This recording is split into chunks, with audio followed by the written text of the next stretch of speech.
Friends, नमस्कार। मैं doctor Nalin Kumar Suri आपके साथ एक महत्वपूर्ण जानकारी शेयर कर रहा हूं कि इस कोविड काल में ऐसे बहुत सारे पेशेंट्स होंगे जो जिनको उनका ऑक्सीजन लेवल डाउन होगा, 94% से नीचे जा रहा होगा।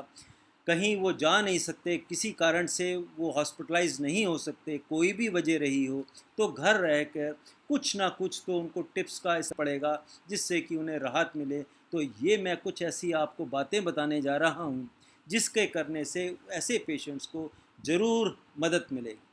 तो देखिए, सबसे पहले हमें क्या करना है कि ऐसे पेशेंट को जिस कमरे में भी आपने रखा हुआ है उसके खिड़की दरवाजे खोल दीजिए जिससे कि शुद्ध हवा उस कमरे में मैक्सिमम मात्रा में आ सके। और साथ ही साथ उस कमरे में जितना फालतू सामान है वो हटा दीजिए और उस कमरे में जहाँ पर मरीज़ ठहरा हुआ है वहाँ पर केवल एक व्यक्ति ही उसकी देख रेख में रहें। ज़्यादा लोग अगर इकट्ठे रहेंगे तो उसका ऑक्सीजन जो है उसे लेने भी उसे कठिनाई होगी और उसकी एयर जो है, जो एयर वॉल्यूम है कमरे का, वो फिर उसमें कार्बन डाइऑक्साइड की मात्रा भी बढ़ जाएगी। तो मैक्सिमम जो है उसे शुद्ध हवा की ज़रूरत है, तो वहाँ पर आप खिड़की दरवाजे उसे ज़रूरी है उसे खोल के रखें। साथ ही साथ क्या करें कि उसकी जो पोजीशन है उस पेशेंट को सीधा नहीं लेट के रहना, ये बहुत ज़रूरी है। उसे कहें कि बैठे और बैठकर आगे की तरफ बेंड हो जाएं। तो ऐसा करने से क्या है कि फेफड़ों में जो है हवा जो है वो अच्छी मात्रा में जाएगी। साथ ही साथ वो कोशिश करें या तो छाती के बल या पेट के बल उल्टा लेट जाएं, गर्दन एक साइड झुका लें। तो ऐसा करने से भी क्या होगा कि लंग्स जो हैं उस तरफ अच्छी तरह से उनमें ऑक्सीजन जा सकेगी, वो सांस आसानी से ले पाएंगे और जो ऑक्सीजन का लेवल है, जो सैचुरेशन लेवल है ऑक्सीजन का ब्लड में, वो बढ़ जाएगा। इसके साथ साथ बीच बीच में वो या तो राइट लेटरल पोजीशन में या लेफ़्ट लेटरल पोजीशन में भी लेटाने से भी उनको सांस लेने में राहत मिलेगी और उनके फेफड़ों में अधिक मात्रा में ऑक्सीजन जाएगी। इसके साथ साथ बैठकर वो लंबी लंबी सांस खींचें, जितना डीप ब्रीदिंग लेंगे उतनी एयर अंदर जाएगी। और ऐसे बहुत सारे सांस लेने के छिद्र होते हैं जो बंद ही रहते हैं, हम आम तौर पे हल्का सांस लेते रहते हैं। जब वो डीप ब्रीदिंग लेंगे तो वो जो एल्वोलाई हैं वो खुल जाएंगे, जो छिद्र हैं वो खुल जाएंगे और ऐसे पेशेंट को फिर अच्छी मात्रा में ब्लड के द्वारा ऑक्सीजन सक करने में मदद मिलेगी। और जो जो सांस छोड़ना है वो भी फिर धीरे धीरे छोड़ेंगे। तो इस प्रकार की क्रिया करने से उन्हें बहुत हद तक मदद मिलेगी। इसके अलावा वो दिन में 2-3 बार गर्म पानी करके उसकी भाप लें। अंदर कोई मेडिसिन नहीं डालनी, केवल सादे पानी से ही भाप लें और भाप लेने के बाद जितनी बलगम वो निकाल सकते हैं खींच के निकाल देंगे। तो क्या होगा कि सांस की नलियाँ खुल जाएंगी और कुछ हद तक उन्हें मदद मिलेगी।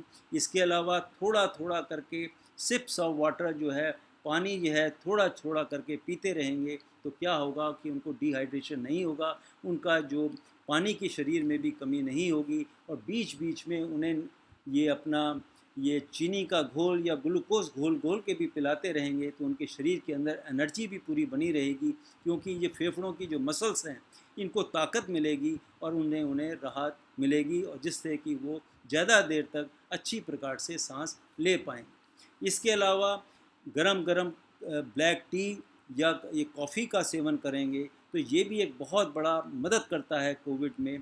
कॉफ़ी और चाय का पीने से भी बहुत मदद मिलती है। ज़्यादा मात्रा में नहीं पिलाना है, केवल 2 या 3 कप पूरे दिन में पिएंगे तो उससे भी क्या होगा कि जो टाइटनेस है मसल्स की, जो बहुत खिंच गई हैं, उसे भी मदद मिलेगी, राहत मिलेगी, रिलैक्सेशन मिलेगा और इससे भी ऐसे पेशेंट्स को मदद मिलती है।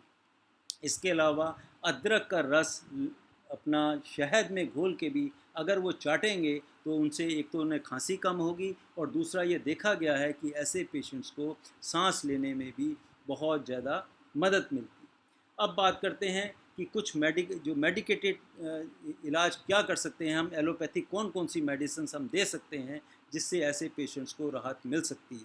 देखिए, मार्केट में इन्हेलर्स आते हैं, सांस सूंघने के ऐसे मशीन्स आती हैं, नेबुलाइज़र्स आते हैं, रोटा कैप्स आते हैं, उनका भी इस्तेमाल किया जा सकता है। मैं कुछ कंपनियों के एक आध कंपनी का नाम बता देता हूँ जो बहुत स्टैंडर्ड कंपनी है, जैसे इन्हेलर जो हैं वो ये रेडीमेड तैयार आते हैं। नेबुलाइज़र के लिए तो मशीन ख़रीदनी पड़ती है, बहुत सब कुछ जोड़ना पड़ता है, और ये तो बिल्कुल रेडीमेड होते हैं और इनका इस्तेमाल बिल्कुल इंजेक्शन का काम करेंगे और आराम मिलता है।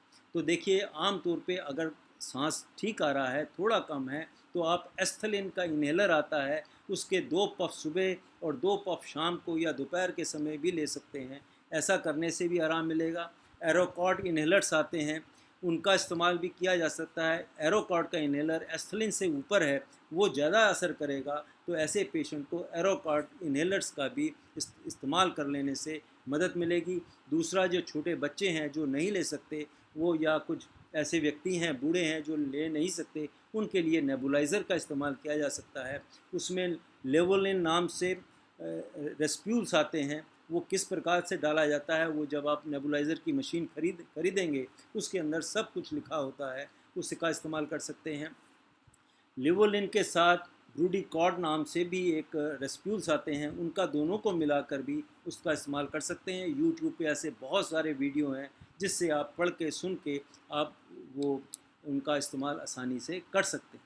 इसके अलावा बात करता हूँ कि अगर आपके पास टाइम है, आप ऑक्सीजन सिलेंडर का बंदोबस्त कर सकते हैं, तो घर पे ही ऑक्सीजन सिलेंडर लाकर जो ऑक्सीजन सिलेंडर जिससे ख़रीदेंगे वो ही अपने पास सारा सामान रखते हैं, या उसके आसपास किसी भी शॉप से वो ख़रीद कर किस प्रकार से इस्तेमाल करना है, वो घर पे ही रह के 2 से 4 लीटर पर मिनट के हिसाब से ऑक्सीजन सिलेंडर लाकर घर पे ही ऐसे पेशेंट का इस्तेमाल कर सकते हैं। एक सिलेंडर आ जाने के बाद और सप्लाई आपको मिलती रहे, वो घर पे भी इस प्रकार से आप बंदोबस्त कर सकते हैं। लेकिन कंटिन्यूशन सप्लाई नहीं मिल सकती, इसलिए जो लोग योग्य हैं, जो पैसा धनवान लोग हैं, वो एक मशीन आती है जिसे ऑक्सीजन कंसनट्रेटर कहते हैं, वो बहुत महंगी भी नहीं है और आगे लॉन्ग रन में वो सस्ती पड़ती है। वो मशीन भी लाकर आपकी ऑक्सीजन सप्लाई की समस्या बिल्कुल हल कर देती है। कुछ ऐसी दवाइयाँ हैं, जैसे वाइसोलॉन की टैबलेट है, 20 मिलीग्राम सुबह और 20 मिलीग्राम शाम को खिला देंगे। उसकी टेपरिंग डोज होती है, फिर आप अपने फैमिली डॉक्टर से मिलकर उसका किस प्रकार से कम करनी है, उनसे आप ये जानकारी हासिल कर सकते हैं। मिथाइल प्रेडनिसोलोन की टैबलेट्स आती हैं, वो 24 मिलीग्राम मॉर्निंग में और 16 मिलीग्राम शाम को दे के भी टैपरिंग डोज में कैसे कम करना है। लेकिन शुरुआत में आप ये दे देंगे तो कोई भी डॉक्टर मना नहीं करेगा कि ये आपने क्यों शुरू कर दी, उससे फ़ायदा ही होगा। इसके अलावा थोड़ा खून पतला करने के लिए इकोस्प्रिन की टैबलेट आती है, वो 75 मिलीग्राम सुबह और 75 मिलीग्राम शाम को भी दिया जा सकता है। अगर डॉक्टर अवेलेबल है तो वहाँ जाकर आप एफकॉर्लिन का इंजेक्शन भी ऐसे पेशेंट को लगाए जा सकते हैं, 200 मिलीग्राम सुबह और 200 मिलीग्राम शाम को भी।